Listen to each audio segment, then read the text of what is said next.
है सबको सादर प्रणाम। काफी महीनों से यह कार्यक्रम आपके सामने चल रहा है। उपस्थिति कभी कम रहती है, कभी अधिक रहती है, तो उसकी चिंता ना करें। लेकिन इस कार्यक्रम से हमें क्या लाभ हो रहा है, यह आप लोग विचार कीजिएगा और थोड़ा लिख के भी दीजिएगा। और इसके अंदर कोई परिवर्तन करना हो तो उसका भी आप सुझाव हमें दीजिएगा। बाकी आज आकाश जी व्यासपीठ से स्कंद पुराण के ऊपर आज आरंभ करेंगे। स्कंद पुराण काफी विस्तृत पुराण है, तो उसके विषय में आकाश जी आपको बताएंगे। और मैं एक बात आकाश जी से और निवेदन करूंगा कि मैं इन पुराणों के ऊपर आपने इतने भाषण सुने, आकाश जी जो अपने बात जो उन्होंने कही है और कुछ और भी इसको लिखित रूप के अंदर भी लाने की चेष्टा कर रहे हैं। जिस समय यह लिखित रूप में आ जाएगा तो आप सबको तो जरूर दिया ही जाएगा, लेकिन इनके ऊपर कुछ प्रश्न आपके मन में जो उठते हैं उसको भी आप लोग नोट कर लीजिएगा कि ये पुराण सुना था हमने, इस पर ये प्रश्न हमारा था। अगर आप उसे वापस सुनना चाहें तो हमारे पास रिकॉर्डिंग है, हम आपको वो रिकॉर्डिंग भी भेज देंगे। और YouTube के ऊपर तो वो रिकॉर्डिंग रही होगी, क्यों सुमन जी YouTube पर है ना? हाँ, तो YouTube पर तो रिकॉर्डिंग है ही। तो आपके मन में जो प्रश्न है वो भी नोट कर लीजिएगा वापस सुन करके, तो आकाश जी के सामने रखेंगे तो उन प्रश्नों का भी समाधान होगा। फिर चर्चा को भी थोड़ी आगे बढ़ाएंगे। तो बहुत बहुत धन्यवाद। मैं और अधिक समय नहीं लूंगा। आकाश जी से अब निवेदन है कि आज के कार्यक्रम को आरंभ करें। श्री गणेशाय नमः। वंदे देव उमापतिं सुरगुरुं वंदे जगत्कारणं वंदे पन्नगभूषणं मृगधरं वंदे पशूनां पतिं वंदे सूर्यशशाङ्कवहिनयनं वंदे मुकुन्दप्रियं वंदे भक्तजनाश्रयं च वरदं वंदे शिवं शंकरम्। स्कंद पुराण के इस प्रथम सत्र में आपका सभी का स्वागत है। आनंद का विषय ये है कि हम इस परम पावन पुराण की चर्चा पुरुषोत्तम मास के पावन महीने में कर रहे हैं। यद्यपि आधा पुरुषोत्तम मास निकल चुका है और हमें आशा है कि इस आधे बीत चुके पुरुषोत्तम मास में आप सभी ने यत्र तत्र कथाओं का, हरि पूजन का, कीर्तन का आनंद लिया होगा। खैर, गट्टानी जी को लेकर तो हम आश्वस्त हैं, क्योंकि ये 7 दिन हमारी भागवत कथा में उपस्थित थे और बड़ा श्रम कर कर आते थे और पूरी कथा का आनंद लेते थे। तो इनका करतल ध्वनि से हम साधुवाद और अभिनंदन करते हैं। और जो लोग भी किसी भी माध्यम से कथाओं से जुड़ते हैं उनका कल्याण होना है, कि कली काल में कथा ही एकमात्र ऐसा साधन है जिससे हम भगवान से जुड़ सकते हैं। क्योंकि भगवान की कथाएं हमें बारंबार प्रेरित करती है कि हम भगवान को प्राप्त करने में सामर्थ्यवान हैं। ऐसी ऐसी कथाएं हमें मिलती है जिनमें ऐसे ऐसे निम्न कर्म करने वाले लोगों को भी भगवान मिले, और हम जब अपने आप को देखते हैं तो सोचते हैं इनसे अच्छे तो हम ही हैं, है ना? अरे बोलो तो। और जब ऐसे निम्न कर्म करने वाले लोगों को भगवान मिल सकते हैं तो हमको और आपको क्यों नहीं मिल सकते? मिलेंगे ना? बोलो हाँ, जम के बोलो भैया। उपस्थिति 5 की हो या 5000 की हो, बोलना सभी को पड़ेगा। उसी श्रृंखला में आज हम स्कंद पुराण में प्रवेश करने जा रहे हैं, और यह अपने आप में अद्भुत पुराण है। इसकी अद्भुतता इस बात में निस्तृत है कि ये किसी एक देवता के पीछे नहीं पड़ा, अपितु हर देवता के महात्म्य का वर्णन इसमें प्राप्त होता है। आपके हाथ में अनुक्रमणिका होगी, सबको मिली होगी। आप उसमें देखो, इसमें कौमारिका खंड में भगवती भी है, महेश्वर खंड में भगवान रुद्र भी हैं, और वेंकटांचल महात्म्य में भगवान वेंकटेश्वर की कथा भी मिलती है, अवंतिका महात्म्य भी मिलता है, भागवत महात्म्य भी मिलता है। सबसे विशेषता इस पुराण की ये कि ये एक अन्य पुराण की विशेषता बता रहा है। स्कंद पुराण में अनुक्रमणिका में आप देखो, श्रीमद् भागवत का महात्म्य आपको मिलेगा। इसी के आगे आपको काशी खंड की महिमा, रैवत खंड की महिमा, अरुणाचल की महिमा, तीर्थों की महिमा इस पुराण में आपको मिलती है। ये पुराण वस्तुतः ईश्वर के हर रूप, हर तीर्थ, हर स्वभाव और हर गुण पर आधारित है। जैसे भगवान स्कंद, माता पार्वती के पुत्र का नाम है स्कंद, जिनको हम कार्तिकेय के नाम से जानते हैं, उनके 6 मुख हैं। कितने? 6 मुख हैं।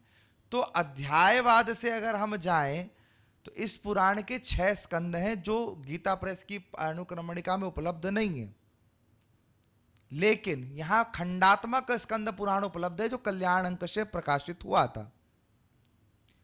इन 6 स्कंदों में महेश्वर अध्याय, वैष्णव अध्याय, शाक्त अध्याय, तीर्थ अध्याय, रैवत अध्याय और अरुणाचल अध्याय, इन अध्यायों पर चर्चा हुई। आज इस सत्र में हम चेष्टा करेंगे कुमारिका खंड तक जाने की, यानी 2 खंडों की हम चर्चा करने की चेष्टा करेंगे। आगे तो महादेव की जैसी इच्छा।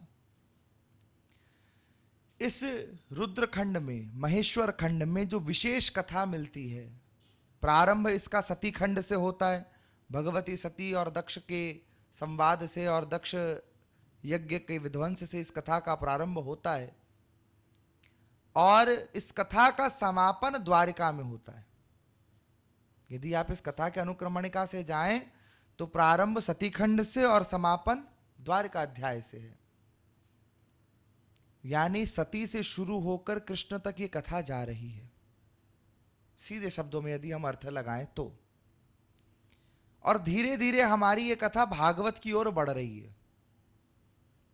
इसीलिए हमने अभी तक भागवत महापुराण को स्पर्श नहीं किया इस श्रृंखला में, कारण कि हम चाहते हैं पहले आप सारे पुराण सुन लो, भागवत हम इत्मीनान से सुनाएंगे।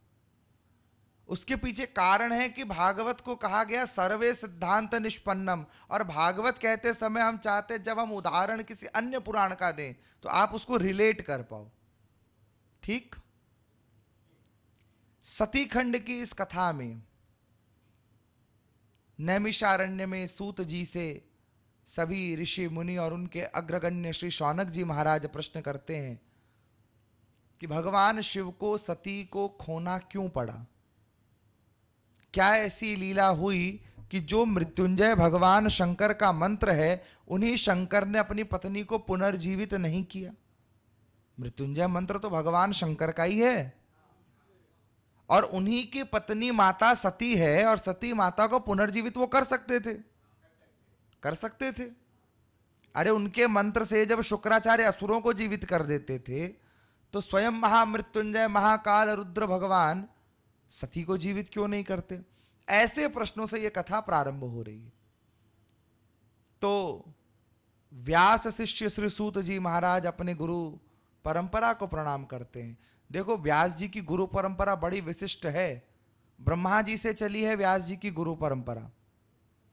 ब्रह्मा जी के पुत्र हुए वशिष्ठ, वशिष्ठ के पुत्र हुए शक्ति, शक्ति के हुए पाराशर, पाराशर के हुए व्यास, और व्यास के पुत्र शुकदेव, और इन्हीं व्यास के शिष्य हैं श्री सूत जी महाराज, लोमेश जी। इसको लोमहर्षण भी कहा गया।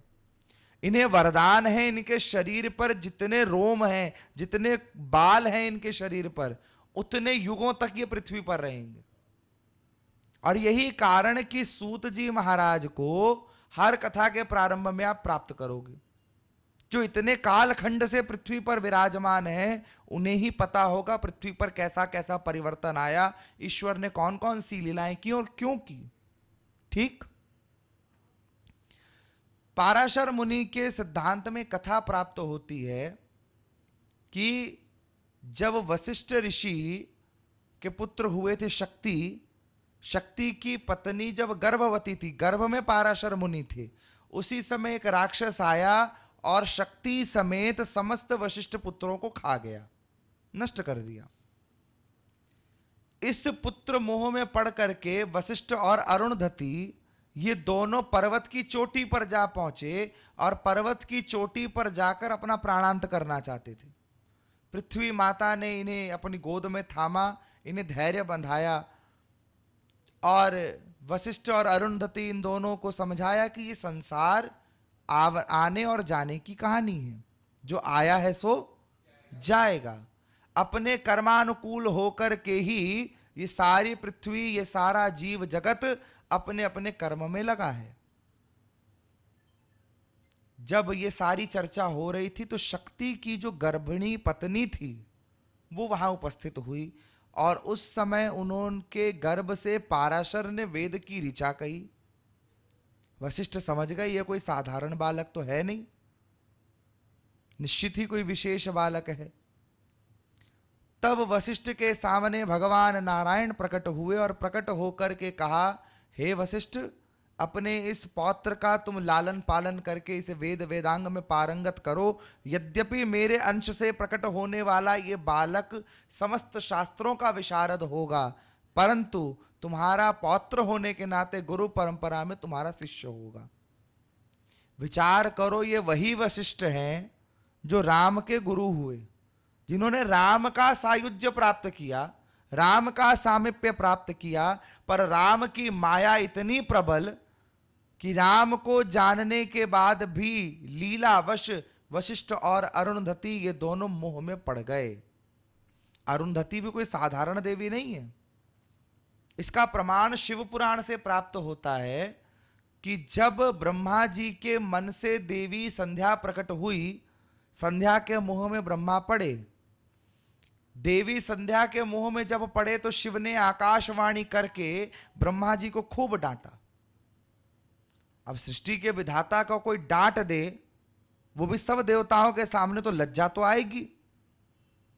तो ब्रह्मा जी के मन में एक भाव उत्पन्न हुआ, ये जो शंकर भगवान है, ये जो शिव हैं, ये आज तक किसी से शादी किए नहीं, कभी किसी स्त्री को देखा नहीं, कभी स्त्री के प्रेम में पड़े नहीं, इसीलिए इन्हें क्या पता कि प्रेम क्या होता है। जहां संसार प्रेम को प्राप्त करने के लिए शिव की पूजा करता है, वहीं ब्रह्मा जी ये बात विचार कर रहे हैं। ये देवी संध्या वहां से चली गई और अपने पिता द्वारा कुदृष्टि से देखे जाने के कारण शरीर को त्यागना चाहती है। यहां पर देवर्षि नारद ने इन्हें शिव मंत्र दिया, जिस शिव मंत्र का नाम शिव पुराण में प्रमाण मिलता है, नमः शंकराय ओम। कौन सा मंत्र? नमः शंकराय ओम। ये मंत्र दिया, अष्टाक्षर मंत्र है, और कहा काम नाशक ये मंत्र तुम जाप करो, जिससे शिव प्रसन्न होंगे और शिव के प्रसन्न होने पर तुम्हारा कल्याण होगा। भगवान शिव इस मंत्र से, इस तपस्या से प्रसन्न हुए और कहा, हे देवी संध्या, यहीं पर निकट मेधातिथि नाम के ऋषि तप कर रहे हैं, यज्ञ कर रहे हैं। तुम मेरी माया से अज्ञात रूप से उनके यज्ञ कुंड पर जाओ और यज्ञ कुंड में जाकर अपने शरीर को वहीं विलीन कर दो। उसके बाद जो होगा वो मेरी माया जगत देखेगा। देवी संध्या वहीं गई, वहां जाकर के मेधातिथि के यज्ञ कुंड में अपने शरीर को छोड़ दिया। देवी संध्या के ऊपरी भाग से बनी प्रातः संध्या, निचले भाग से बनी संध्या काल की संध्या, जिन्हें ब्राह्मण पूजित करते हैं, और देवी संध्या के आत्म तेज से बनी मध्याह्न संध्या, जिसे ब्राह्मण त्रिकाल संध्या कहते हैं। ठीक। और इनको नवीन शरीर शिव कृपा से उसी यज्ञ कुंड में प्राप्त हुआ। मेधातिथि ऋषि ने इनको अपनाया और इनका नाम पड़ा अरुंधति। क्या नाम पड़ा? अरुंधति। शिव का इन्हें वरदान है कि जो तुम्हें मातृभाव के अतिरिक्त किसी भी भाव से देखेगा वो नपुंसक हो जाएगा। इनका विवाह वशिष्ठ से हुआ और इन्हीं देवी अरुंधति से प्रकट हुए शक्ति ऋषि। शक्ति के यही पुत्र जो आज जिनके चले जाने पर उनकी माता शोक नहीं कर रही, परंतु पत्नी शोक नहीं कर रही, परंतु माता शोक कर रही है। भगवान नारायण ने खूब समझाया, पूर्व जन्म के सारे वृतांत बताए और वृतांत बताने के बाद इनके गर्भ से समय आने पर पाराशर प्रकट हुए, जात कर्मादि संस्कार हुए। एक दिन पाराशर ऋषि अपनी माता से पूछते हैं कि मां, सारे गांव की महिलाएं इतना तप करती हैं, इतने सुंदर साज श्रृंगार करती हैं, हमारे पास इतना सब कुछ है पर तुम श्रृंगार क्यों नहीं करती? मां बोली, क्योंकि तुम्हारे पिता मेरे से दूर हो गए हैं। शायद मेरे किसी कर्म के कारण तुम्हारे पिता मुझसे विलग हो गए, मैं वैधव्य को प्राप्त हो गई, इसीलिए मैं श्रृंगार नहीं करती। सारे श्रृंगार तुम्हारे पिता के लिए थे। पाराशर को सारी बात बताई, कैसे असुरों ने आकर आक्रमण किया, शक्ति समेत समस्त भाई बांधवों को खा गए। उसी समय पाराशर ऋषि ने संकल्प कर लिया, मैं अपने पिता को वापस लेकर आऊंगा। किसको लाऊंगा? पिता को। आज पाराशर ऋषि ने तप करना आरंभ किया भगवान शंकर का, और तप करते करते भगवान शंकर के पार्थिव शिवलिंग से लिपटकर रोने लगे। माता पार्वती से भगवान शंकर कहते हैं, देवी देख रही हो ऐसे अलबेले भक्त को? मां बोली, ये क्या चाहता है? बोले, ये चाहता है इसके मरे हुए पिता जिन्हें राक्षस खा चुके हैं, मैं उन्हें पुनर्जीवित कर दूं। भगवती बोली, कर नहीं सकते क्या? बोले, मैं तो कर सकता हूं, पर जिसको जीवित करना है उसे जीवित होने की इच्छा भी तो होनी चाहिए। भाई, हम कह रहे हैं शक्ति ऋषि हैं, और ऋषि होने के नाते वो जानते हैं कि ये 5 भौतिक शरीर आज नहीं तो कल नष्ट होगा, और इनके पिता जो कि स्वर्गलोक में आनंद को प्राप्त हो चुके हैं, ये पाराशर ये चाहता है कि इनके पिता पुनर्जीवित तो हो जाएं। यानी तपस्या करके जहां लोग मोक्ष मांगते हैं, ये अपने पिता को पुनः मोह के जाल में फंसाना चाहता है। भगवती बोली, जो हो, अब जाना तो आपको पड़ेगा, दर्शन तो दो। भगवान शंकर गए पाराशर के सन्मुख जाकर के पाराशर ऋषि से पूछा, वरदान मांगो। बोले, मुझे पिता का दर्शन कराओ। ये नहीं कहा जीवित करो, यहां सरस्वती मैया सहाय हो गई।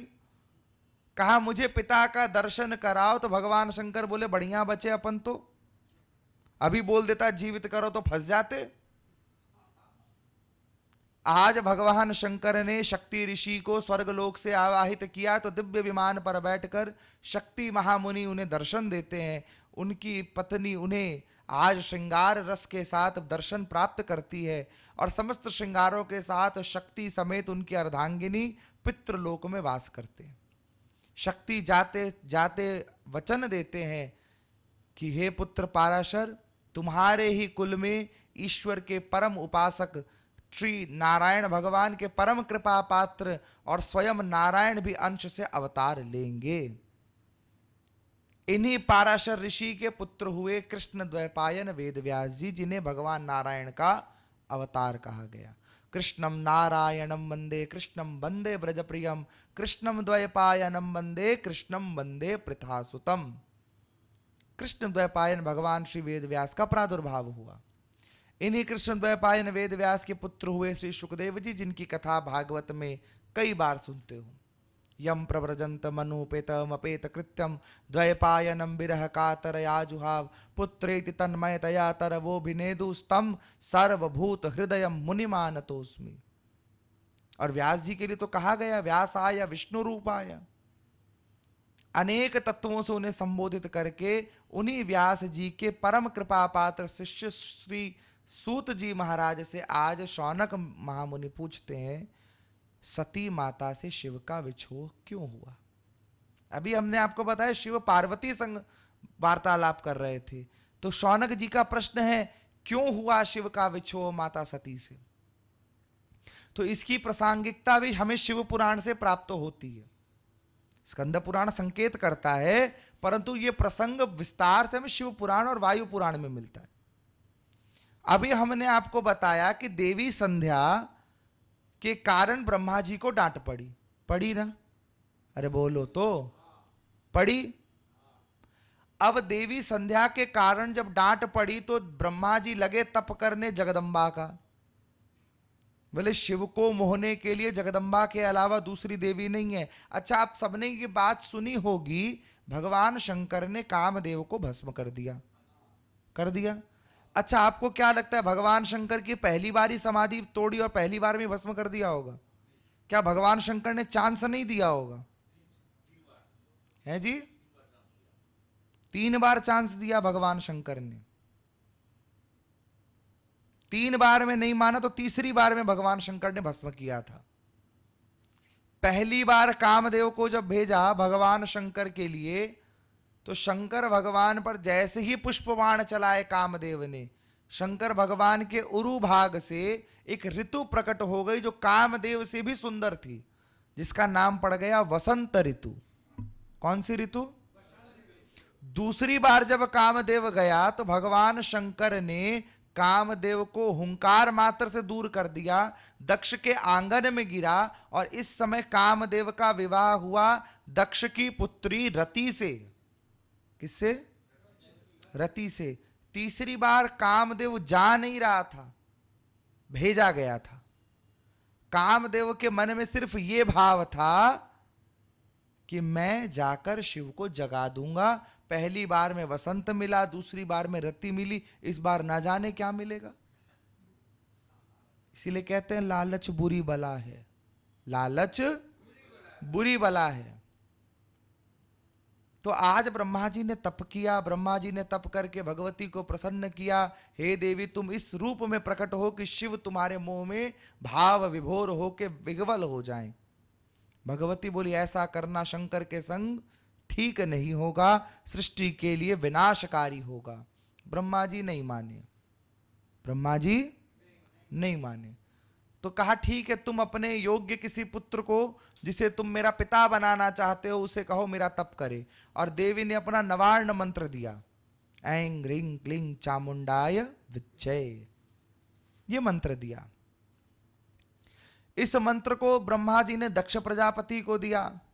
दक्ष प्रजापति ने तप किया और अब देवी ने प्रकट होकर पहले ही चेतावनी दे दी, जिस दिन शिव का और मेरा अपमान कर देगा उस दिन छोड़कर चली जाऊंगी, देह का त्याग कर दूंगी, संकेत दे दिया। दक्ष बोला स्वीकार है।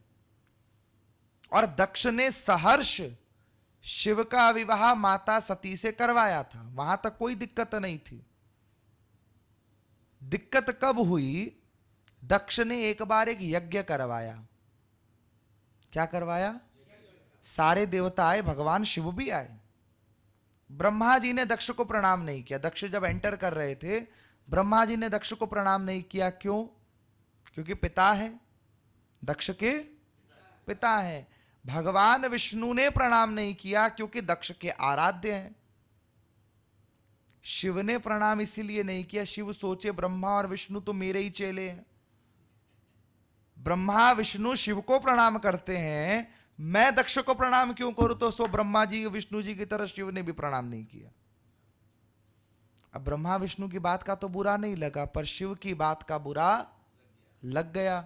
और उसी समय दक्ष ने श्राप दे दिया, यज्ञ कर्म से तुम पतित हो जाओ, तुम्हें यज्ञ का भाग ना मिले। ये कथा अब आपको मूल स्कंद पुराण के अनुक्रमणिका में प्राप्त होगी। दूसरे तीसरे पृष्ठ में आपको यह कथा मिलेगी कि दक्ष प्रजापति ने भगवान शंकर को श्राप दिया कि तुम यज्ञ कर्म से बहिष्कृत हो जाओ, शमशान में रह रहकर तुम शमशान वालों की तरह ही हो गए हो, यज्ञ कर्म में आने योग्य नहीं रहे, पिशाचों से सेवित हो, धूर्त हो, ये हो वो हो। अनेक शब्द दक्ष प्रजापति ने कहे। जब इतनी बातें कह दी तो नंदी को क्रोध आ गया। शिव को क्रोध नहीं आया, नंदी को क्रोध आ गया। नंदी जी ने कहा, हे मूढ़ दक्ष, पशुओं के समान शिव का अनादर कर रहा है, बकरे के समान अपने मुख से अपनी जय जयकार कर रहा है, जा तुझे श्राप देता हूं, तेरा मुंह बकरे का हो जाए। हो गया श्राप, एक दूसरे को दे दिया। दक्ष ने नंदी को श्राप दे दिया। कहा, अरे वानर के समान उछल कूद करता है, बैल बुद्धि है, श्राप देता हूं, शरीर तो बैल का होगा, मुख वानर का होगा। भगवान शंकर ने आंखें खोली कहा अरे ये श्राप का लेना देना बंद करो। अरे नंदी तुमने बेकार में श्राप दिया, इस दक्ष के श्राप से मुझे कोई फर्क नहीं पड़ता, क्योंकि ये जानता नहीं है यज्ञ कर्म भी मैं हूं, यज्ञ करने वाला भी मैं हूं, यज्ञ में पड़ने वाली आहुति भी मैं हूं, और यज्ञ से प्रकट होने वाली समिधा भी मैं हूं, यज्ञ से प्रकट होने वाला कव्य भी मैं हूं, यज्ञ के द्वारा सेव्य भी मैं हूं। ये मुझे यज्ञ से दूर कर ही नहीं सकता, चलो यहां से। चले गए। अब दक्ष ने क्योंकि श्राप दिया है, प्रजापति है, अब यज्ञ में नियम लग गया शिव को आहुति नहीं पड़ेगी। शिव को आहुति नहीं पड़ेगी तो यज्ञ खंडित हो जाएगा, क्योंकि शिव की आहुति बिना यज्ञ पूरा नहीं हो सकता। तो ऋषियों ने यज्ञ करना ही बंद कर दिया। अब दक्ष तो अपने अभिमान के चरम शिखर पर हैं। चरम शिखर पर होने के कारण देखो, इस प्रसंग के संग में एक और प्रसंग जुड़ता है। एक गुह नाम के राजा थे। कौन से नाम के? गुह नाम के। इनका दधीची से युद्ध हुआ था। किससे? दधीची ऋषि से। और दधीची ऋषि का इन्होंने वध कर दिया था। शुक्राचार्य ने मृत संजीवनी विद्या से दधीची को पुनर्जीवित किया, और पुनर्जीवित करके महामृत्युंजय मंत्र दिया। कौन सा मंत्र? महामृत्युंजय मंत्र। त्र्यंबकम यजामहे सुगंधिम पुष्टिवर्धनम।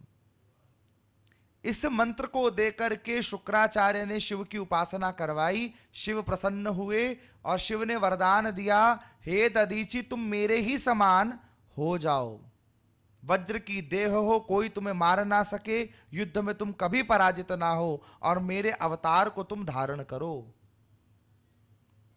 आप शिव पुराण वायु पुराण का अवलोकन करना। इन्हीं दधीची ऋषि के पुत्र हुए पिप्पलाद। कौन हुए?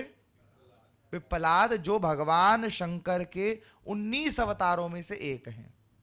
ठीक, भगवान शंकर के कितने अवतार हैं? 19 अवतार। उनमें से एक है पिप्पलाद। पीपल के पेड़ के नीचे पले बड़े हैं जन्म से। थोड़े बड़े जब हुए तो पिप्पलाद ऋषि से नारद जी मिले, और नारद जी ने पूछा कि नारद जी से पूछा मेरी ये दुर्दशा क्यों हुई, जन्म लेते ही माता पिता चले गए। दधीची की अस्थियों का दान हुआ था, आपको पता है ये सारी कथा, वृत्रासुर के प्रसंग में। दधीची की अस्थियों का दान होने के बाद इनकी गर्भिणी स्त्री ने अपने पुत्र को पीपल के पत्ते को सौंप दिया, अपने गर्भ को पीपल के पेड़ पर उतार दिया, और स्वयं अपने पति के साथ सती हो गई। तो माता पिता दोनों पुत्र जन्म के साथ नष्ट हो गए। नारद जी ने बताया उस समय तुम्हारे ऊपर शनि की कुदृष्टि पड़ी थी, 7.5 चल रही थी। क्या चल रही थी? पिप्पलाद को क्रोध आया, उठाया हवन कुंड की समिधा को और कहा आज शनि देव को ही नष्ट कर दूंगा। शनि को सिंहासन समेत खींच लिया पिप्पलाद ने। शनि हाथ जोड़े जोड़े भगवान शंकर की स्तुति करते हैं, हे प्रभु आज रक्षा कर लो, आज पिप्पलाद छोड़ेंगे नहीं।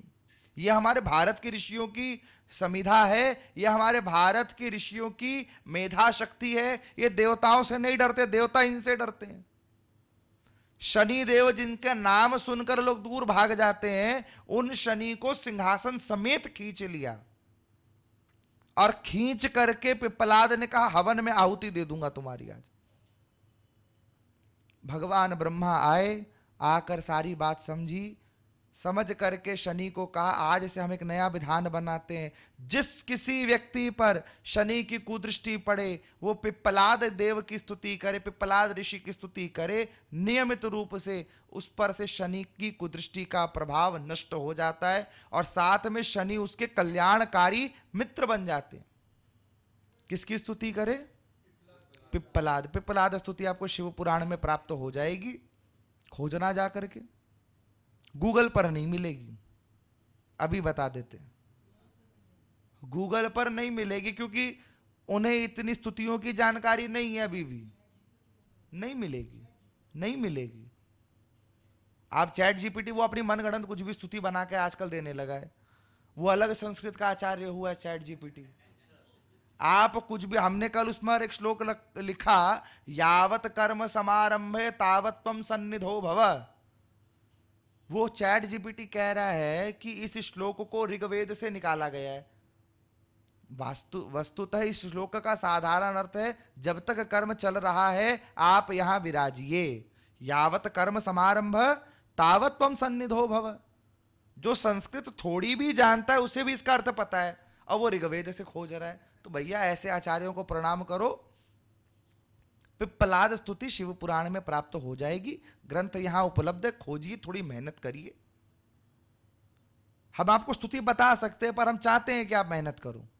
इस बहाने पुराण के पन्नों को तो पलटोगे, ऐसे तो पलटोगे नहीं, खरीदने की भी जरूरत नहीं है, लाइब्रेरी में उपलब्ध है, खोजो, मिल जाए एक को तो 10 को दे देना, पर पिप्पलाद स्तुति अवश्य करना, ठीक है। यहां पिप्पलाद स्तुति पिप्पलाद की नहीं, वस्तुतः भगवान शंकर की है। यहां दधीची ऋषि में और गुह ऋषि में गुह राजा में पुनः युद्ध हुआ। अब इस युद्ध में राजा गुह हार गए और भगवान विष्णु का तप करने लगे। भगवान विष्णु प्रकट हुए और बोले क्या वरदान चाहिए। गुह राजा कहने लगे जाइए और दधीची से युद्ध करिए। भगवान विष्णु बोले क्यों पिटवाना चाहता है। राजा दधीची को वरदान है शिव का, कोई परास्त नहीं कर सकता, हम भी नहीं कर सकते। बोले तो फिर वापस चले जाइए, हमें वरदान नहीं चाहिए। अब भगवान को तो अपने वचन की लाज रखनी है। भगवान विष्णु गए दधीची से युद्ध करने, और ऐसा अलबेला देवता है मेरा भोला शंकर। अभी तक आपने सुना होगा शिव का विराट रूप, विष्णु का विराट रूप, देवी का विराट रूप। शिव को क्या लीला सूझी, आज दधीची के शरीर में शिव ने निज का विराट रूप प्रकट कर दिया। दधीची, भगवान विष्णु ने विश्व रूप प्रकट किया, दधीची ने भी विश्व रूप प्रकट कर दिया। क्रोध में भरकर दधीची ने श्राप दिया विष्णु समेत सभी देवताओं को कि हे देवताओं, हे नारायण, आपने आज एक दुष्ट राजा के वचनों में बंद करके एक ऋषि पर प्रहार किया है, सब के सब शिव द्वारा दंडित किए जाओगे। क्या कह दिया, शिव द्वारा दंडित किए जाओगे। सब अपने अपने धाम को चले गए। सब समझ गए अब तो कल्याण का क्रम शुरू हो गया। इधर दक्ष प्रजापति देख रहे हैं कोई यज्ञ नहीं हो रहा, कोई होम अनुष्ठान नहीं हो रहा। भाई दक्ष मूर्ख है, दक्ष अहंकारी है, ऋषिगण थोड़ी ना अहंकारी है। ऋषियों को तो पता है, इसने तो अपने अहंकार में बोल दिया शिव का आहुति मत दो, अब हम अगर यज्ञ करेंगे तो पाप के भागी बनेंगे हम, इसलिए ऐसा कर्म हम करेंगे ही नहीं। आपको यदि पता चल जाए उल्टी पूजा करने से गलत काम होगा, आप करोगे क्या? नहीं करोगे। भले ही कोई कह दे, करोगे? सीधी सी बात थी। दक्ष प्रजापति देखे कोई नहीं कर रहा, हम करके दिखाएंगे, हम करेंगे, हमारा नुकसान नहीं होगा तो किसी का नुकसान नहीं होगा, सबको भरोसा हो जाएगा। इसने आयोजित किया वाजपेय यज्ञ। कौन सा यज्ञ? वाजपेय यज्ञ। इस यज्ञ को करने वाला त्रिभुवन में पूजित हो जाता है। वाजपेय यज्ञ दक्ष ने आयोजित किया और कथा सबको पता है। सारे देवताओं को निमंत्रण गए सिवाय शिव सती को, सबको निमंत्रण गया। और इनविटेशन कार्ड में नीचे नोट में लिखा था, चाहे रास्ता कितना ही लंबा हो, आना कैलाश के ऊपर से ही है। क्यों? पता चले सबको बुलाया, तुमको नहीं बुलाया। ठीक। अब जो देवता जाए। इस बीच में एक घटना और घटी कि भगवान शंकर माता सती के साथ गए अगस्त मुनि के आश्रम राम कथा सुनने। अब वहां उल्टी गंगा। वस्तुतः आपने भी कथाएं सुनी और अभी भी सुन रहे। हम सुनाने वाले हम ऊपर बैठे, आप सुनने वाले आप नीचे बैठे हो, यही होता है क्रम। यहां पर शिव सती सुनने वाले, अगस्त मुनि सुनाने वाले, अगस्त चरणों में बैठे, शिव सती ऊपर बैठे। क्यों? सती माता सोच रही है कि ये मेरे पति जिसके पास कथा सुनाने लाए हैं, ये इनसे भी श्रेष्ठ होना चाहिए। यदि हम आपको कहें भैया ये कथाकार बहुत अच्छा है, इनकी कथा सुनो, तो आपके मन में ये भाव होगा ना, निश्चित रूप से हमसे बढ़िया कथा बोलता है। अरे बोलो तो, तभी हम उसका नाम रेकमेंड कर रहे हैं, यही संभावना बनती है। वही संभावना माता सती को आज लगी। अगस्त्य मुनि बहुत बढ़िया कथा बोलते होंगे राम जी की, पर ये क्या, आते ही तो हमारी पूजा कर रहे हैं, हमसे ही मांग रहे हैं। कर चरण कृतम वा कायजम कर्मजम वा श्रवण नयनजम वा मानसम वा अपराधम विहितम अविहितम वा सर्वमेत क्षमस्व जय जय करुणाब्दे श्री महादेव शंभो। माता सती को शंका हो गई। अब पूरी कथा में एक बात पकड़ ली, राम जी वन वन भटक रहे हैं सीता जी को ढूंढने के लिए। माता सती बोले ये परमेश्वर है तो ये वन वन क्यों डोल रहा है, इसके भ्रिकुटी विलास करते पे तो रावण क्या, रावण का खानदान खत्म हो जाए। शंका हो गई। शंकर की तो पूरी कथा आनंद में बीती, माता सती की सारी कथा शंका में बीती। अब राम जी देखे जगदम्बा को यदि शंका हो गई तो प्रॉब्लम हो जाएगी, तो उसी रूप में आई, उसी रूप में राम जी आए जिस रूप पर शंका थी। वन वन डोल रहे हैं, माता सती संग शंकर ने प्रणाम किया। माता सती बोले प्रणाम कर रहे हो, ये राम है, ये रोने वाला भगवान तुम्हारा ईश्वर है। भगवान बोले लीला है, इस पे शंका मत करो। मां बोले प्रभु मैं तो परीक्षा लूंगी। शिव बोले मर्यादा में रखना, लीला में है, सामने प्रकट मत होना, वायरल हो जाएगी न्यूज नहीं तो। हाँ, उस समय भी वायरल होती थी, आप क्या समझते हो आज ही होती है। अयोध्या में कौशल्या के घर में राम जन्मेंगे ये लंका में बैठे रावण को कैसे पता चला था? कोई न्यूज चैनल था क्या? नहीं था ना, फिर भी पता चला था। और मजे की बात आपको बताऊं, दशरथ और कौशल्या का विवाह लंका में हुआ था और रावण उसका पुरोहित था। मजे की बात है ये। हुआ क्या, रावण को जब पता चला कौशल्या माता के गर्भ से राम होंगे तो रावण ने सोचा कौशल्या को खत्म करो, राम होंगे ही नहीं। तो माता कौशल्या को मारने दौड़ा। माता कौशल्या भागते भागते एक संदूक किसी नदी के किनारे पड़ा था, उस संदूक में जाकर छिप गई। छिप गई तो रावण ने सोचा कि संदूक को नदी में बहा देता हूं, स्त्री हत्या भी नहीं लगेगी और डोलते डोलते समुद्र में डूब के मर जाएगी। समुद्र में छोड़ दिया। फिर रावण पीछे पड़ा दशरथ जी के। दशरथ जी भी भागते भागते भागते समुद्र के किनारे आए, एक संदूक बहकर जा रहा था, उसी संदूक में जाकर छिप गए। रावण ने सोचा चलो पति भी संदूक में गया, पत्नी भी संदूक में गई, काम तमाम हुआ। मजा तब आया जब ये संदूक बहते बहते लंका पहुंच गया। संदूक था, सूटकेस तो अब हुआ। पहले सोना चांदी भरे जाते थे, आज के समय आदमी भरे जाते हैं। उस समय भी पाप भरा जाता था, आज भी पाप भरा जाता है। तो मूल कथा पर आओ। ये संदूक पहुंच गया लंका, और लंका में भी रावण के महल के घाट पर। रावण स्नान करके आया, संदूक देखा, बोले कि देखा देखा लग रहा है, संदूक खोलो। संदूक खोला तो भीतर से कौशल्य और दशरथ। रावण ने निकाला चंद्रहास खड्ग, आज दोनों को खत्म कर दूंगा।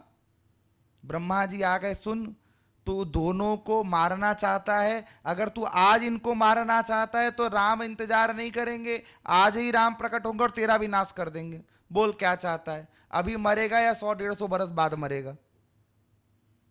रावण को बड़ी चिंता हुई, बोले 100-150 बरस तो मिल रहे हैं, राम का सानिध्य लीला तो देखने मिलेगी। एक काम करो प्रभु, क्या प्रायश्चित करूं? तो ब्रह्मा जी ने कहा दोनों का बढ़िया से विवाह करवाओ।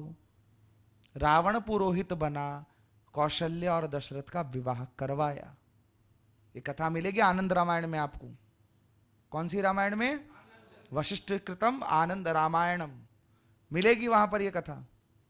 और पुष्पक विमान से भेजा, इसीलिए देखो रावण ने कौशल्या विवाह के बाद, कौशल्या सुमित्रा कैकेयी आदि के विवाह के बाद अयोध्या पर कभी आक्रमण नहीं किया।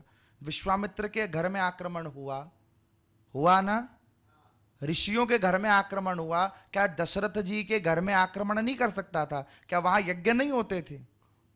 चारों तरफ यज्ञ कर्म बंद थे, क्योंकि दशरथ जी यजमान बने थे। और दशरथ जी के परिवार में रावण 3 बार गया है, एक बार नहीं। 3 बार। इसी स्कंद पुराण के अनुक्रमणिका में आप आगे देखोगे रावण के उत्थान और पतन की पूरी कथा है। हम जिस अनुक्रमणिका पर चल रहे हैं, आप देखो 3 या 4 अध्याय में लिखा है रावण और क्या उत्थान और पतन। रावण पहली बार गया अयोध्या जब कौशल्या और दशरथ का विवाह हुआ, ठीक? अरे बोलो तो। दूसरी बार रावण का पग पड़ा जब सीता जी का विवाह हुआ। किसका विवाह? सीता जी का। सीता जी ने विवाह के 3-4 महीने तक अयोध्या का जल अन्न ग्रहण नहीं किया। कहा जिस घर में भांजे की हत्या हुई हो उस घर का अन्न जल नहीं पीना चाहिए। दशरथ जी के कान में बात गई, पूछा बेटी मैंने किस भांजे की हत्या कर दी? बोले याद करो, श्रवण कुमार की हत्या हुई थी आपसे। दशरथ जी को याद आ गई। बोले अब इसका समाधान क्या? 100 ब्राह्मण को जिमाऊं, 1000 ब्राह्मण को जिमाऊं? बोले नहीं, ऐसे किसी यज्ञकर्ता ब्राह्मण को जिमाओ जिसने आज तक किसी के घर का भोजन नहीं पाया हो। ऐसा ब्राह्मण तो ना जनकपुर में, ना अयोध्या में, ना पूरी पृथ्वी पे सिवाय एक के जिसका नाम है रावण। था तो ब्राह्मण, था यज्ञ करता, पर आज तक ब्राह्मण कर्म कभी किया नहीं। मंदोदरी के पास चिट्ठी गई। किसके पास? मंदोदरी। मंदोदरी ने डांट के कहा आज तक अपने कुल खानदान वाला काम नहीं किया तुमने, पहली बार किसी ने यजमान बनकर बुलाया है, चुपचाप जाओ और आशीर्वाद देकर आओ। रावण गया है, राम जी उसकी सेवा कर रहे हैं, सीता जी सेवा कर रही है, और जब दक्षिणा देने की बारी आई है तो रावण ने कहा मुझे सीता दे दो। क्या कहा? सीता दे दो। सीता जी को नहीं मांगा, सीता के रूप में जो भक्ति और मुक्ति है, मुक्ति भगवान से मांगी। अगर राम जी से कहता प्रभु अपना अमर पद दे दो तो राम उसी समय दे देते, पर उससे सिर्फ रावण का उद्धार होता। पर सीता जी को देने की जब बात कही तो खुद भी भक्ति करेगा, खुद भी मुक्त होगा, पीछे पूरे खानदान को लपेट के जाएगा। तीसरी बार मिला रामेश्वरम में। कंब रामायण में प्रसंग मिलता है कि जब रामेश्वरम की स्थापना हुई तो पुरोहित कौन होगा? माता श्री राम जी बोले हमारे कुल खानदान में तो विशिष्ट विशिष्ट ब्राह्मण हुए। राम जी चाहते तो वशिष्ठ को बुला सकते थे, विश्वामित्र को बुला सकते थे, दक्षिण में अगस्त ऋषि थे बुला सकते थे, कर सकते थे ना, सभी उपलब्ध थे उस समय पर प्रभु श्री राम ने विभीषण के कहने पर कहा इस क्षेत्र के जो ब्राह्मण हैं उनका उत्थान होना चाहिए। यहां श्री राम के चरित्र में एक बात आती है, करने को आप कोई भी काम किसी भी ब्राह्मण के द्वारा कर सकते हो, लेकिन आपकी जिम्मेदारी बनती है कि आप जिस क्षेत्र में हो उस क्षेत्र के ब्राह्मणों को पहले आप अग्रगण्य रखो। क्षेत्र का उद्धार होगा तभी तो जाति का उद्धार होगा, जाति का उद्धार होगा तो देश का भी उद्धार होगा ना। आपको कोई कहे वर्कर बुलाने तो पहली प्रेफरेंस किसको दोगे? अमेरिका के वर्कर को कि लोकल वर्कर को? बुलाने को चाइना अमेरिका सब जगह से बुला लोगे, लेकिन पहली प्रेफरेंस लोकल। भगवान श्री राम ने भी सोचा इस एरिया में सबसे बढ़िया ब्राह्मण कौन है? रावण। तो रावण को प्रेफरेंस दी। ठीक। इधर दक्ष प्रजापति यज्ञ कर रहे हैं। सती माता ने कहा प्रभु मैं जाऊंगी। शंकर भगवान ने बहुत समझाया मत जाओ, कल्याण नहीं है, उद्धार नहीं है, समझ जाओ बात को। सती माता नहीं मानी, गई और जाकर 60,000 गणों के साथ गई है। जिस दिन से राम की परीक्षा ली है उस दिन से भगवान ने छोड़ दिया मानस, इसका प्रमाण है। 72,000 साल का इंतजार है उस बीच में। कितने वर्ष का? 72,000 मानस प्रमाण है इसका। 72,000 साल समाधि लगाने के बाद भगवान शिव जगे और सन्मुख आसन देकर मातृभाव से देखा, और जिस दिन यज्ञ हुआ उस दिन गणों के साथ जितना सामान दक्ष प्रजापति ने दिया सब वापस भेज दिया।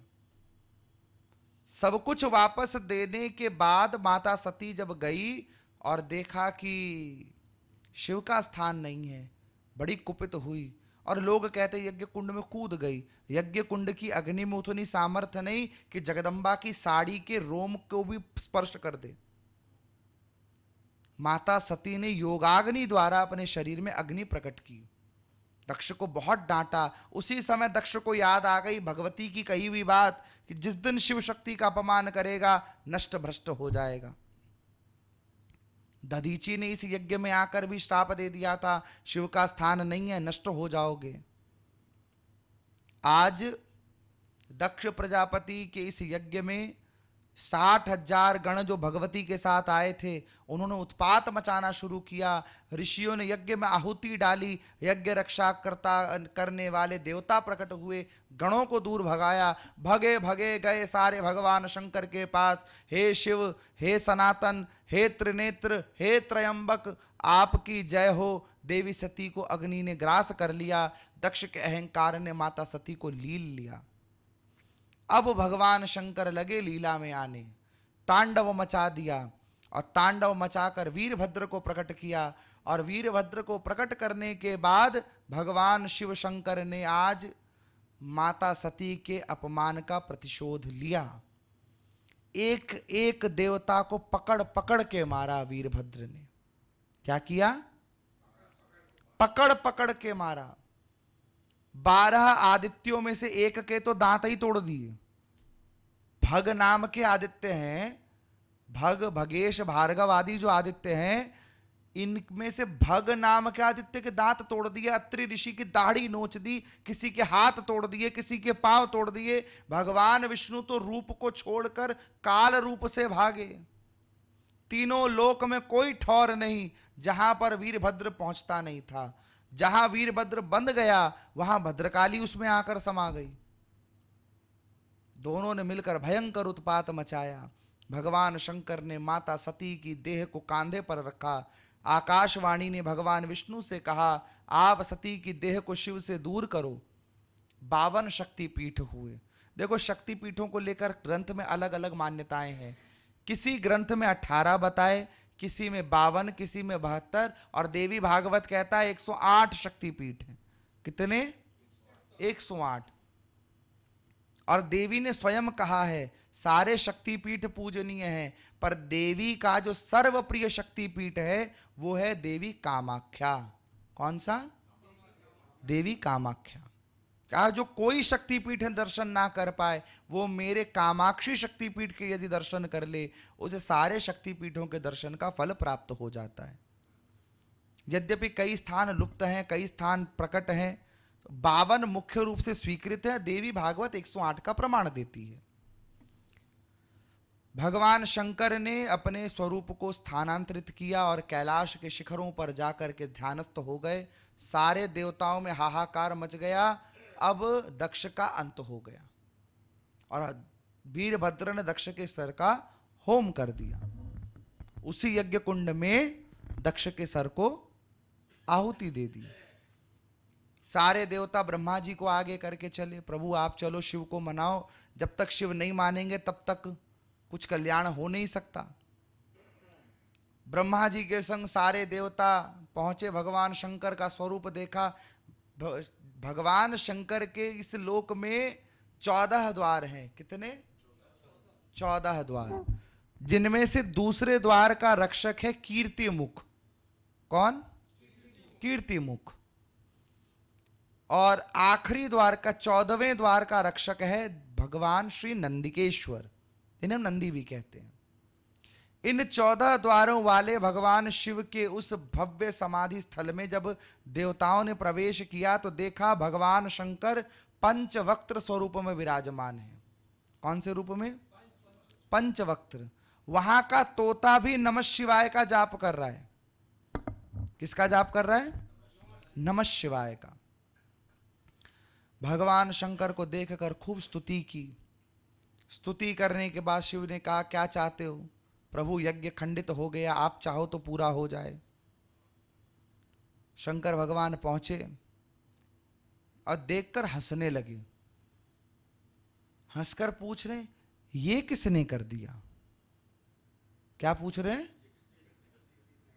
अब एक बात विचार करो, वहां पर उपस्थित लोगों की क्या स्थिति रही होगी? किसी की हिम्मत होगी ये कहने के प्रभु आपने करवाया है? अरे बोलो तो। सब डरे, पता नहीं शिव व्यंग में कह रहे हैं या क्रोध में कह रहे हैं। कि ये किसने कर दिया। मैनावती रोती रोती आई, प्रसूति आई रोती रोती, दक्ष की पत्नी है, और प्रसूति ने रोते रोते कहा प्रभु गलती की दक्ष ने, वैधव्य मुझे झेलना पड़ेगा, मेरा क्या दोष। भगवान शंकर बोले बात तो सही है, इसका क्या दोष है। तो भगवान शिव ने कहा हे देवी क्या चाहती हो। बोले मेरे पति को जीवित करो। वीरभद्र को भगवान ने कहा हे वीरभद्र जाओ दक्ष का शीश लाओ। वीरभद्र मुंह नीचे किए खड़े हैं, प्रभु वो तो हमने भस्म कर दिया, वो तो भस्म कर दिया, क्या बचा है, किसी का सर बचा है यहां पर। हाँ बोले एक बकरा था उसका धड़ तो नष्ट हो गया, छत विशत उसका शीश यहां पर है, आप कहो तो वो ला दूं। वीरभद्र को कहा ठीक है वही लाओ। आज वीरभद्र ने बकरे का वह सर लाया और लाकर के भगवान दक्ष के सर पर लगाकर उसे पुनर्जीवित करते, जिसके कारण दक्ष का एक नाम हो गया अजामुख। क्या नाम पड़ा? अजामुख। और अजामुख हुए इस दक्ष प्रजापति ने शिव की स्तुति की, अहंकार नष्ट हो गया। और अहंकार नष्ट होकर दक्ष प्रजापति कहने लगे हे शिव तुम्हें जो जानने का प्रयास करे वो भी नहीं जान पाता, और जिसे तुम कृपा करके अपना आशीर्वाद दे दो वो बिना जाने भी सब कुछ जान जाता है। वंदे देव उमापतिम सुरगुरुम वंदे जगत कारणम वंदे पन्नग भूषणम मृगधरम वंदे पशुनाम पतिम वंदे सूर्य शशांक वहिनयनम वंदे मुकुंद प्रियम वंदे भक्त जनाशयम च वरदम वंदे शिवम शंकरम। आज दक्ष प्रजापति ने पूषा नाम के देवता थे जिनको दांतों में स्थान दिया, इनके दांत टूट गए थे भगादि पूषा देवता के।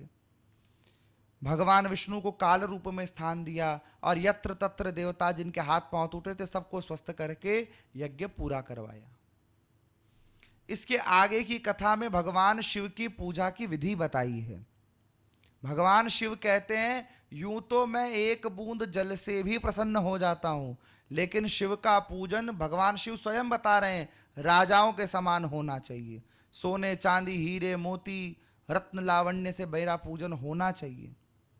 कुछ भ्रांतियां हैं जो शिव के साथ जुड़ी हैं, जिनमें पहली भ्रांति है भगवान शिव के शिवलिंग को लोग एक शारीरिक अंग मानते हैं, जो कि पूर्णतः गलत है। लिंग का शाश्वत अर्थ है प्रतीक, जो शिव का प्रतीक है उसे शिवलिंग कहा गया।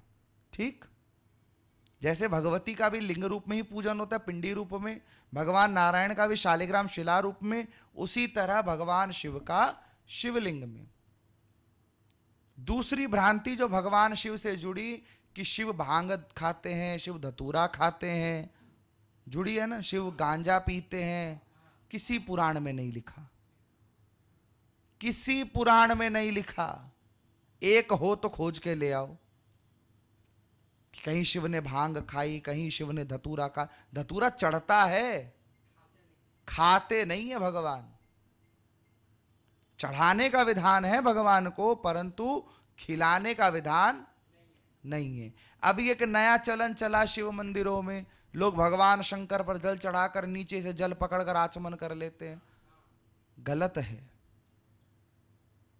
स्कंद पुराण में भगवान शंकर बता रहे हैं, शिव पुराण भी कहता है भगवान शंकर पर चढ़े हुए नैवेद्य का निर्माल्य का अधिकारी चंड नाम का गण होता है।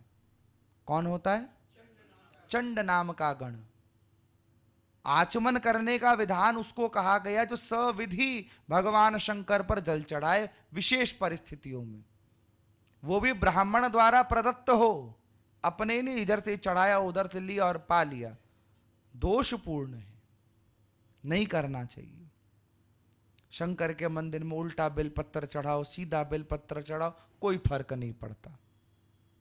तीसरी भ्रांति जो शिव से जुड़ी, कुमकुम नहीं चढ़ती, सुना है ना, रोली नहीं चढ़ती, तुलसी नहीं चढ़ता। शिव पुराण वायव्य संहिता में, वायु पुराण की शैव संहिता में भर भर के प्रमाण मिलेंगे तुम्हें, जहां शंकर लिखते हैं, शंकर कहते हैं तुलसी अर्चित शिव साक्षात मोक्ष प्रदायक। जो भगवान शंकर को तुलसी अर्पित करता है उसे मोक्ष की प्राप्ति होती है। शिव स्वयं कह रहे हैं। लिंगाष्टकम में, लिंग पुराण में भगवान शंकर कहते हैं कुमकुमार्चित सेवित लिंगम सर्व सुगंधित लेपित लिंगम। कुमकुम से उनकी अर्चना होती है। इसीलिए क्यों ये सारी भ्रांतियां इसीलिए फैली क्योंकि बताने वाले ने भी शास्त्र नहीं पढ़े और सुनने वाले तो पढ़ते ही नहीं है। ठीक, ये कर्तव्य बताने वालों का है। बताने वाले आधे पढ़े लिखे मिल गए, सुनने वालों ने तो पढ़ा ही नहीं। यत्र तत्र भ्रांतियों को पकड़कर हमने शिव के स्वरूप को विकृत कर दिया। शिव साक्षात ब्रह्म स्वरूप हैं। एक शब्द आता है त्रयंबक। सुन, त्रयंबक का अर्थ क्या होता है? कोई विचारधारा होगी आपकी? त्रय अम्ब माने क्या? हाँ, तीन माथा, तीन माता। त्रय अम्ब, अम्ब का अर्थ होता है पुर। अम्ब का अर्थ पुर। जो तीनों पुरों का स्वामी है, जो तीनों गुणों का स्वामी है, जो त्रयाग्नि का स्वामी है, जो स्वयं त्रयाग्निक है, उसे त्रयंबक कहा गया। ऐसे त्रयंबक का हम यजन करते हैं, इसीलिए कहा त्रयंबकम यजामहे सुगंधि पुष्टि वर्धनम। जिसकी सुगंधि से, जिसके तेज से, जिसके प्रकाश से पूरे ब्रह्मांड में तेज विराजमान है। उर्वा रुकमिव बंधना मृत्योर मोक्षयमामृतार्थ। जिनकी उर्वा शक्ति से, जिनकी तेज से, शक्ति से, प्रादुर्भाव से, प्राज्वल्य से ये पूरा ब्रह्मांड अपने लय प्रलय को प्राप्त होता है। जो मोक्ष प्रदाता है, जो जीवन दाता है, हम उनको बारंबार प्रणाम करते हैं। ये त्रयंबक का अर्थ है। ठीक, तो ऐसे भगवान शिव के स्वरूप को सबने विकृत कर दिया। चौथी भ्रांति जो भगवान शिव के साथ है कि भगवान शंकर का विवाह महाशिवरात्रि के दिन हुआ था। ये सुनते हैं ना आप लोग, बड़े बड़े मंदिरों में उत्सव होते हैं, ज्योतिर्लिंगों तक में उत्सव होते हैं। महाशिवरात्रि आई नहीं कि शिव पार्वती की डोली सजाई और हर हर महादेव जय मैया पार्वती सब ढोंग पाखंड लगा रखा, बारात निकालते हैं। महाशिवरात्रि के दिन ना शंकर का विवाह हुआ, ना शंकर जी का बर्थडे था। शिव पुराण प्रमाण है, गरुड़ पुराण प्रमाण है, स्कंद पुराण प्रमाण है। स्कंद पुराण में आगे प्रसंग में आपको मिलेगी महाशिवरात्रि की महिमा। महाशिवरात्रि के दिन पहली बार ब्रह्मा और विष्णु के द्वारा शिव का पूजन हुआ। ठीक, और जिस लिंग का पूजन हुआ वो लिंग आज भी है। तिरुवन्नमलाई दक्षिण भारत में अरुणाचलेश्वर के नाम से, जिसे अग्निलिंग कहा गया। इसके नीचे वाले भाग में योनि नहीं है।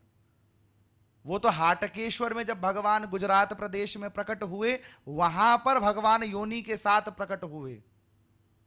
ठीक, अरुणाचलेश्वर में वो शिवलिंग आज भी है। कभी मौका लगे दर्शन करो। 12 ज्योतिर्लिंग तो सब करते हैं, हम आपको 27 लिंगों का प्रमाण देते हैं। 12 ज्योतिर्लिंग हैं, इन 12 ज्योतिर्लिंगों के 10 उपलिंग हैं और 5 तत्वलिंग हैं। करो दर्शन। और इनमें एक शिवलिंग ऐसा भी है जिसपे जल नहीं चढ़ता, जिसे कहते कालहस्ती। क्या कहते हैं? कालहस्ती। ये वायुलिंग है, इस पर कभी भी जल अर्पित नहीं होता। कालहस्ती दक्षिण भारत, तिरुपति के पास।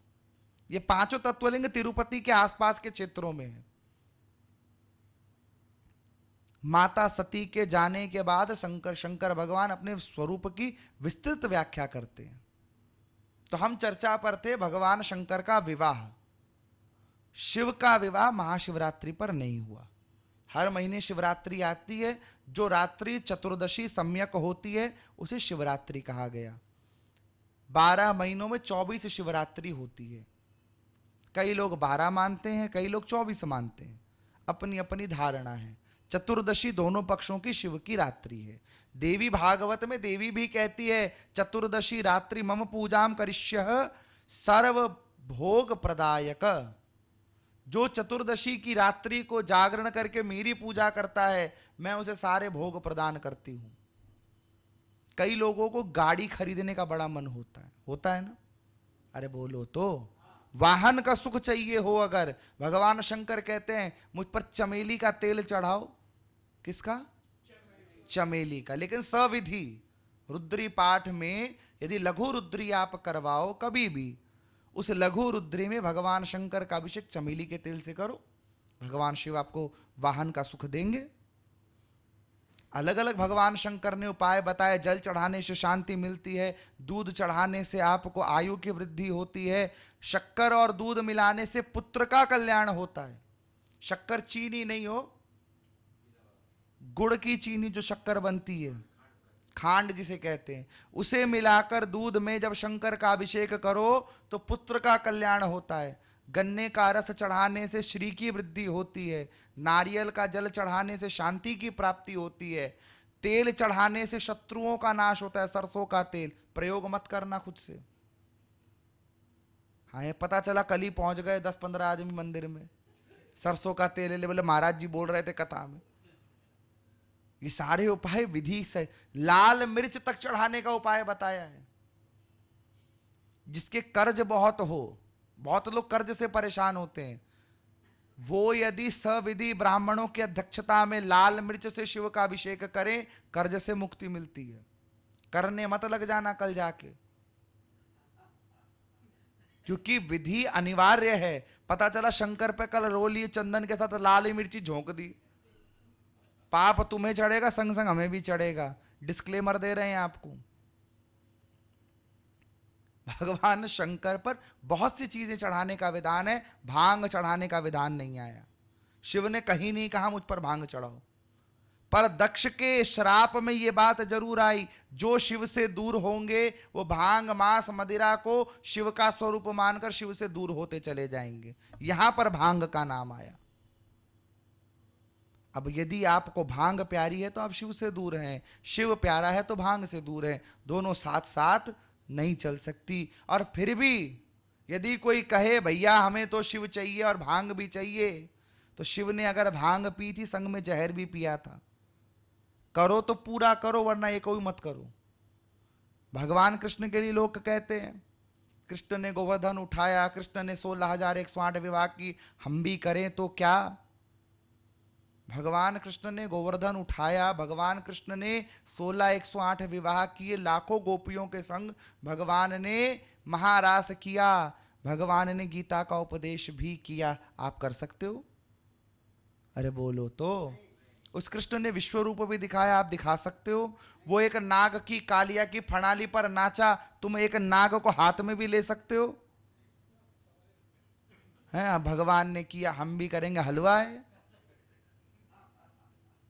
नहीं, भगवान ने किया, भगवान ने किया। हम भगवान को जानते ही नहीं है। और जो मूल बात भगवान ने कही कि जो ब्रह्मा विष्णु और शिव में अंतर करता है, वो जब तक सूर्य चंद्रमा है तब तक नरकों में बैठा रहता है। यानी यदि आप विष्णु के उपासक हो, कृष्ण के उपासक हो, और आप कहो हम शिव की पूजा नहीं करते, शिव को नहीं मानते, भैया नारायण आपसे प्रसन्न नहीं होंगे, क्योंकि अलग है ही नहीं।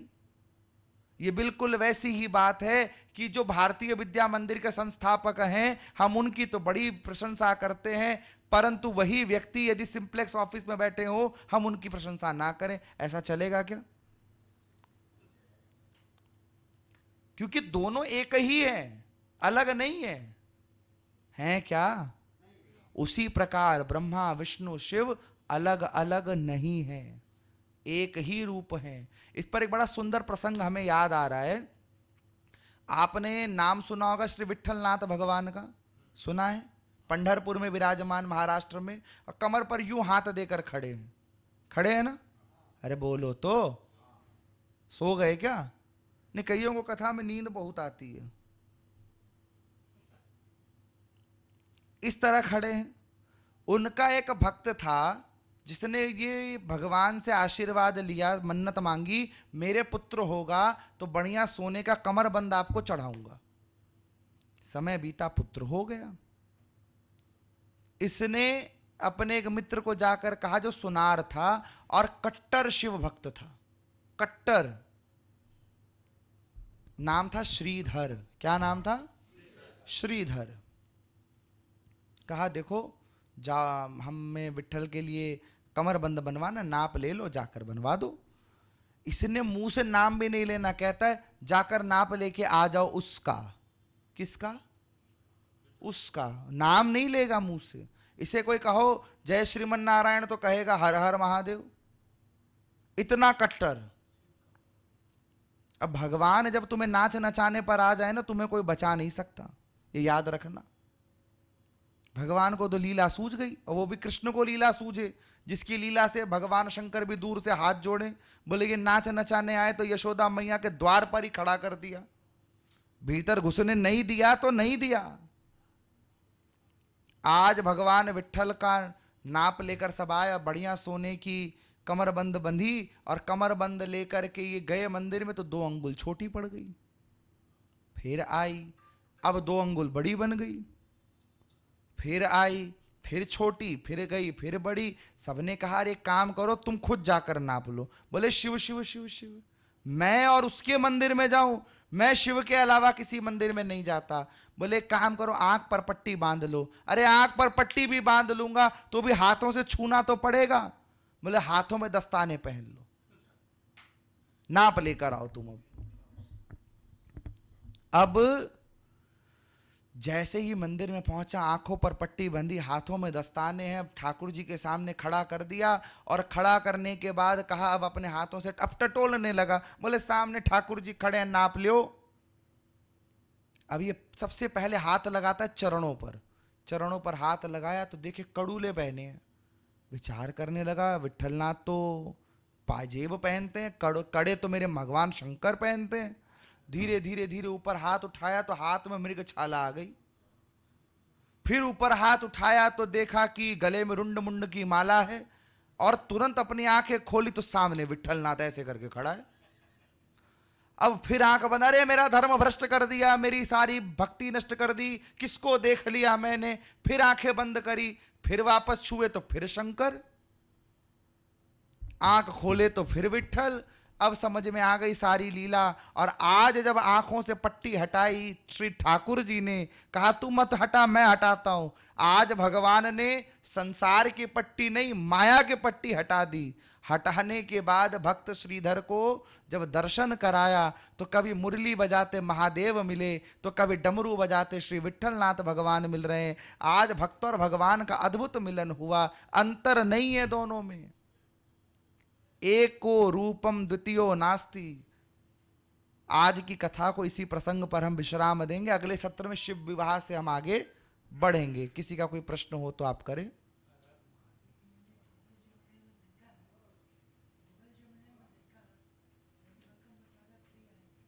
इसीलिए तो हमने कहा कि वो आधा पढ़ा लिखा आचार्य है। शिव पुराण को उठाकर पढ़ो, जहां दधीची ऋषि ने इस भगवान शिव के त्र्यंबक मंत्र की व्याख्या दी है, वहां ये स्पष्ट लिखा है त्र्यंबक माने तीनों लोक का स्वामी। अब संस्कृत में क शब्द का अर्थ आप कई तरह से लगा, 28 अर्थ है क अक्षर के। और हमसे ज्यादा बढ़िया हमारे भैया वहां सामने खड़े पीएचडी करके बैठे, वो बता सकते हैं क अक्षर के 28 अर्थ हैं कि नहीं भैया। एक क का अर्थ है कमल, दूसरे क का अर्थ है ब्रह्म, तीसरे क का अर्थ है कमल नयन, चौथे कमल का अर्थ है कमलाक्ष। अलग अलग अर्थ केवल क अक्षर के दिए गए। इसीलिए पुराणों के अर्थों में हमें नहीं जाना, हमें सीधा साधा अर्थ पकड़ना है। त्र्यंबक माने शिव, खत्म बात। कहिए।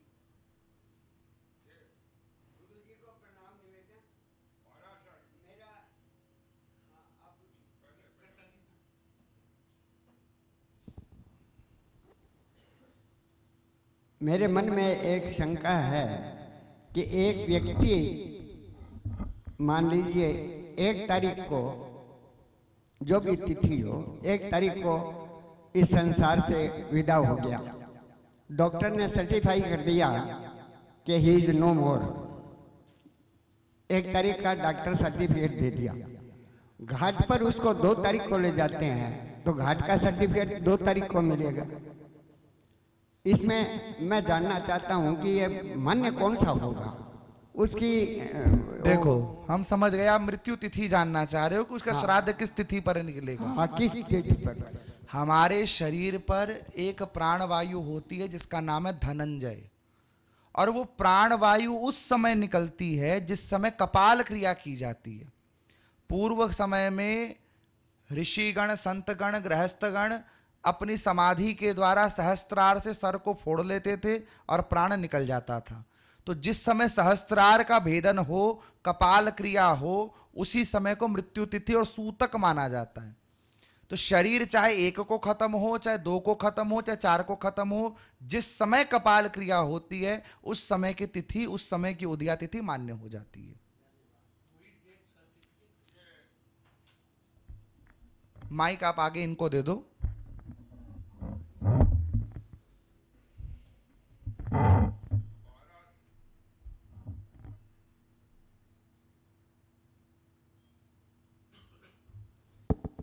पाराशर जी के पुत्र हुए कृष्णद्वैपायन व्यास। ये वही है जो सत्यवती से प्रकट हुए? हाँ, ये वही पुत्र हैं, वही पुत्र है। वही पुत्र हैं, सत्यवती नंदन कृष्णद्वैपायन व्यास। और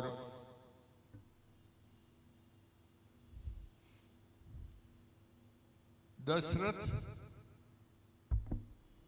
का रावण से युद्ध हुआ था। हाँ, दशरथ और रावण का युद्ध हुआ है, कैकेयी उसमें सारथी बनी थी, और इसके कई प्रसंग अलग अलग जगह पर भी मिलते हैं, अलग अलग जगह मिलते हैं। क्योंकि शंबर नाम के एक असुर का प्रसंग भी आता है। हाँ, और शंबर नाम के असुर से जब दशरथ का युद्ध हुआ, वहां भी कैकेयी सारथी है। तो कुछ अध्ययन करता यहाँ पर मानते हैं शंबर से युद्ध हुआ, वहां वरदान मिला, और कुछ रावण युद्ध में प्रासंगिकता मानते हैं। रावण युद्ध प्रसंग। और ये मंदोदरी दैत्य पुत्री थी। हाँ, मैं दानव की पुत्री थी, मैं दानव पुत्री थी। दानव पुत्री थी। दानव पुत्री थी। तो ये दशरथ और आपके कौशल्या, ये उस बक्सा के अंदर घूमते घूमते वहां पर पहुंचे, लंका पहुंच गए। ये कौन से पुराण के अंदर है? ये आनंद रामायण। आनंद रामायण। और वहां पर रावण ने इनका विवाह करवाया, खूब दान दक्षिणा दी, और फिर पुष्पक से खुद छोड़कर आया। ठीक है। और किसी का कोई प्रश्न? हाँ,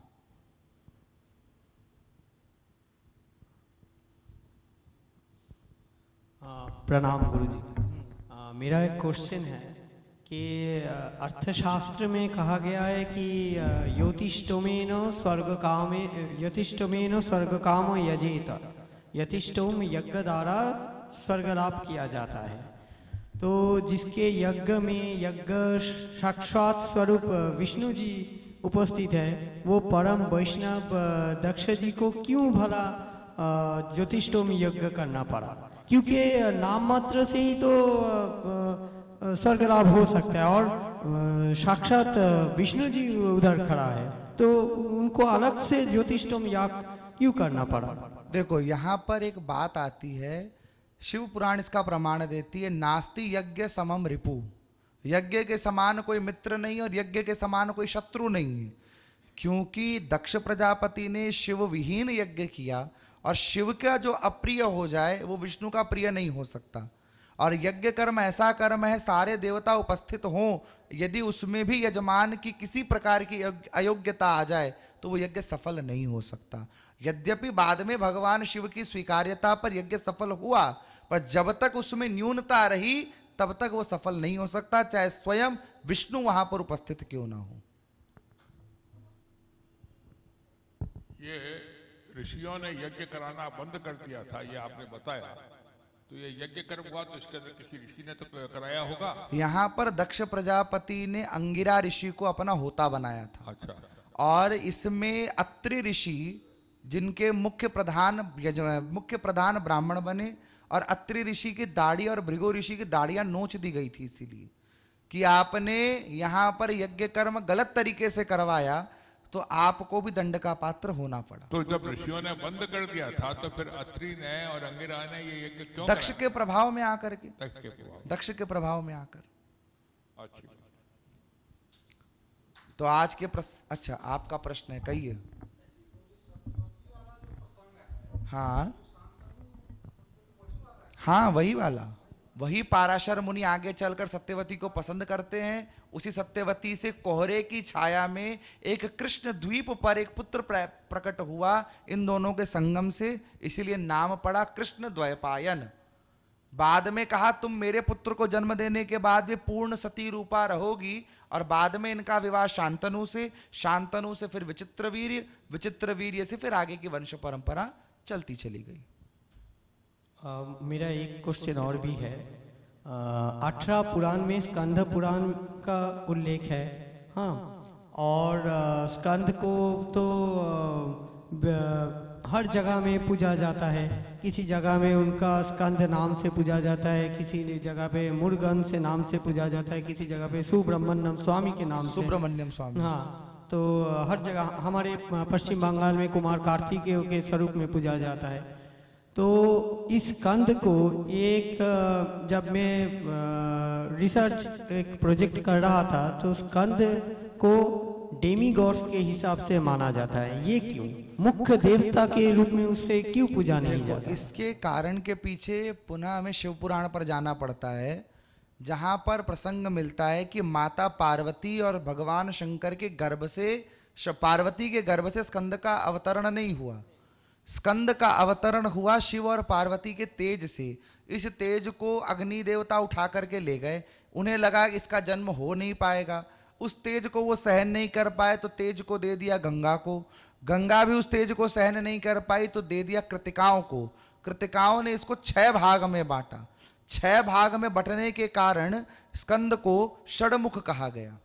और बाद में जब भगवती पार्वती के पास ये पुनः आए तो कार्तिकेय कहलाए, पार्वती नंदन कहलाए। पूर्ण परब्रह्म स्वरूप में कहीं कहीं पर मान्यता है, पर क्योंकि शिवपुत्र के रूप में इसकी प्रख्यातता है इसीलिए उनको शिवांश कहा गया, शिव का स्वरूप कहा गया, पर पूर्ण परब्रह्म नहीं कहा गया। यही कारण डेमीगॉड बोला गया उनको, क्योंकि भगवान पूर्ण परब्रह्म के अंश हैं, ये शिव के अंश से प्रकट हो रहे हैं। और किसी का आपका प्रश्न हो गया? और साउथ इंडिया में जो अयप्पा है, कहीं कहा जाता है कि ये स्कंद का ही अवतार है, परंतु वो नहीं है, परंतु वो जो मोहिनी रूप और शिव जी का पुत्र माना गया है। कारण है महिषासुर नाम के दैत्य की एक बहन थी जिसका नाम था महिषी। इसने वरदान ले लिया था ब्रह्मा जी से, ये शिव और हरि के मिलन से होने वाले पुत्र से ही मारी जाएगी। तो इस कारण से मोहिनी रूप पर जब भगवान शिव मोहित हुए तो इन दोनों के परस्पर मिलन से अयप्पा स्वामी का प्रादुर्भाव हुआ। पूर्ण नैष्ठिक ब्रह्मचर्य स्वामी अयप्पा रहे और इन्होंने ही महिषी का उद्धार किया। आगे चलकर सबरीमाला में इसका देवस्थान रखा है। इनके व्रत की बड़ी महिमा है। स्वयं शिव पार्वती ने इनका व्रत किया है और इनका व्रत करके अनुष्ठान पूर्वक इनको प्रसन्न भी किया है। हरिहरात्मक देवता है ये। सबरीमाला केरला में। तो आज के सत्र को हम यहीं विश्राम देते हैं, जल्दी पुनः मिलेंगे। दत्तात्रेय भगवान तो ब्रह्मा विष्णु महेश तीनों के मिलन से बने, जो माता अनुसुईया की परीक्षा लेने के लिए आए थे। बाद में सती परीक्षा होने पर सरस्वती लक्ष्मी पार्वती पहचान नहीं पाई। तीनों को जब लज्जा हुई तो तीनों अपने अपने पतियों को ले जाने को उद्यत हुई। तो अनुसुईया माता रोने लगी तो तीनों एकांश हो करके अनुसुईया माता के घर में प्रकट हो गए। नाम पड़ा दत्तात्रेय। और किसी का? हर्ष की विषय की बात यह है, कल हमारे परम वंदनीय श्री विठलदास जी के साथ हम सब जा रहे हैं काशी की यात्रा पर, जहां पर इसी पुराण परिचय के सत्र को काशी हिंदू विश्वविद्यालय के समक्ष रखा जाएगा।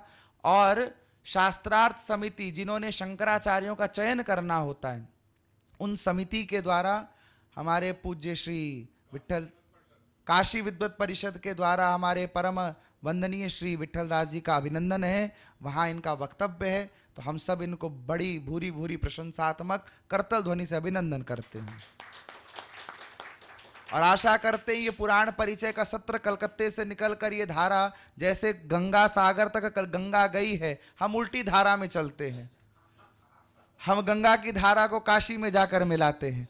चेष्टा पूरी रहेगी, आगे जैसे महादेव की इच्छा। नमः शिवाय।